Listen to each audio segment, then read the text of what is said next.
Guys, I do not even know what to do. There's so much happening at the moment, and in such a short amount of time. I'm struggling to keep up. I don't know if you are, but I'll try and keep you as informed as possible. So, in the space of a few days, the Scottish Highers have been unstandardized, and over 124,000 students got the grades that their teachers gave them, the ones that their teachers believed they deserved, and in my opinion, they most likely did deserve. Now, the precedent and the hope that we thought that this would have set for the English GCSEs and A levels was short lived, because rather than saying that they would consider doing the same in England, students were instead told they could swap their standardized results out for their mock results instead. Now, before I start getting into this, I am just going to say this up front. This does not benefit the process or the students as a whole. There will be a few of you who this will be great news for, and I'm happy that you might be able to boost up your grades by means of this change. But for a lot of you, it won't help much at all. Now, let's just talk about why this is messy. I know for certain that I always use my mocks as a measure for what to target in my revision for my real exams. So it was never the result of arduous and realistic revision.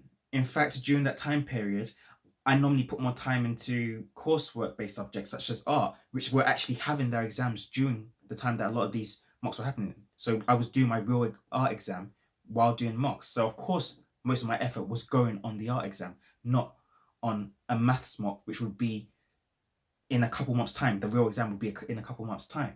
Everyone I speak to, myself included, did way better in the real exams than they did in the mocks. Yes, the odd one or two subjects may have been better in the mocks, but the vast majority were useless. I think for my GCSE mocks, 1 out of the 12 subjects that I took was better than the real exam, and that was for RE. I got an A star in the mock because I almost maxed out. I think I got like 98% or something.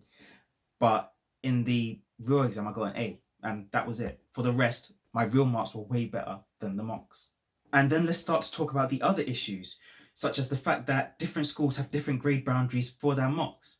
Different schools' mocks can include different amounts of information or topics. Some do them early in the year, some do them late in the year, some take several mocks. So, which do they choose from?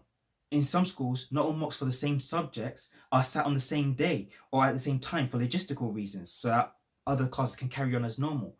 So then some students do actually choose to cheat. It's up to them, and most don't, but some students do choose to cheat. What about all these factors? All of these factors are proving why this choice is so problematic.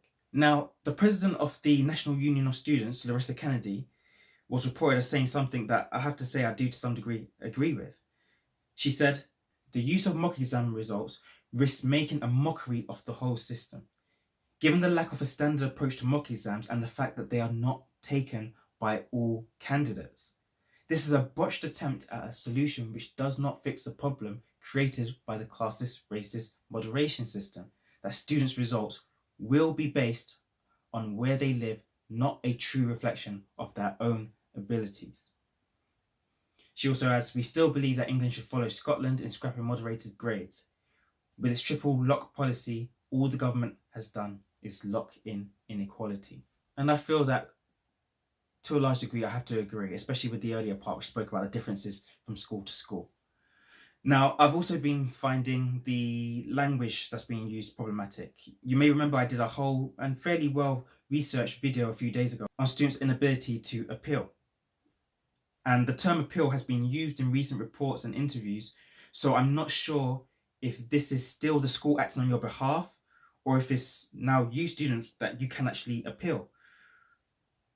But apparently it's through some sort of appeal process that you can now swap your standardized grade out for those mock exam grades from earlier this year. So I'm not sure what exactly is happening with this whole appeal system. Can students appeal or can they not? So this is another area of confusion which I feel has been caused from this change and from the interviews that have happened so far. Now, I really, really hate videos that sound ranty or complainy. I'm not here for this. I'm here to, support you guys, support you students and your parents, and encourage you and give you good news and help you with this sort of stuff. But this whole thing is just so weird that I feel like I had to address this and post a video on this topic. One thing I will say is that I think Primrose Kitten, who many of you probably know, she's quite a well-known YouTuber. I think that she is right. Finger pointing won't help. Barraging organizations with insults won't help. But higher ups may need to find a way to speak to teachers, speak to students, speak to parents, and discuss this so that we can end up with a final solution that just makes this a little bit more fairer, a little bit more organized, and a little bit more reliable, I guess, and can give us back confidence in the system. And it needs to be done quickly if they're going to do this. This is really not how I plan to spend this part of my day. Zayla, someone who commented on one of my past videos, she called this channel the off-call drama channel, and I'm starting to worry that it's sort of turning into that. But what can I say? Confidence in Ofcom and the Department for Education is so low right now. And all I can think is, what about the students? What about you guys?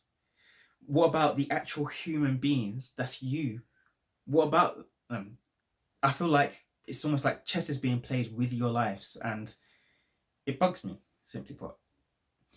Either way, as I said in my last video, the one about the promise, I want you guys to just keep moving forward. It's all you can do. A lot of this stuff is external. It's happening to you. There's not much you can actually do until those results come and you can start making moves. So keep positive, keep optimistic, do what you can to maximize your grades. So if this mock system helps you raise your grades, use it. And for the rest of you, just make do with what you've got and then take action when that time comes. Now I'm going to have a lengthy, fairly all-day live stream going from 11 a.m. on the 13th and on the 20th of August. So that's the exams results day. And it's going to be a safe space where you students can come and chat about your results. You don't have to tell us your results. You can if you want, but you don't have to. Just let us know whether you're happy with them, how you feel about the whole thing, how you feel about those results, and talk about what you're planning to do. And ask any questions if you want. I'll answer them if I can. I'll be there and research them with you if I don't know them. And, you know, we'll just chill out. I'll probably do a bit of drawing at the same time just to keep the visuals a bit entertaining, and maybe play some music as well. So if you can, pop into that. Pop in where it's for 5 minutes, where it's for a full hour. I don't really mind, but it will be from 11 a.m. onwards, and we'll probably finish up around 7 unless it dies completely, in which case we'll just see how it goes. So that's all for now. Be sure to subscribe if you haven't already. I'm keeping this GCSE A level and university news coming, this information for you. So I'm sure that if you haven't found anything useful on the channel so far, you probably will find something useful coming in the next few days or weeks. So be sure to subscribe and like if you can. And that's all for now. Have a good day in this hot sun, and until next time.